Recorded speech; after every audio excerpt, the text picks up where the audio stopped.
Hi friends, జై శ్రీకృష్ణ. ఈరోజు మనం 12th చాప్టర్లో 6th శ్లోకం నేర్చుకోబోతున్నాం.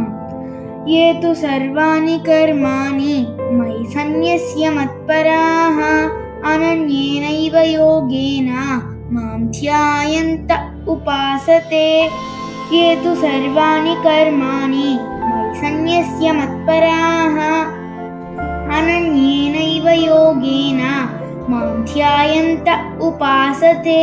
ఏ తు సర్వాణి కర్మాణి మయి సన్యస్య మత్పరాః అనన్యేనైవ యోగేన మాం ధ్యాయంత ఉపాసతే.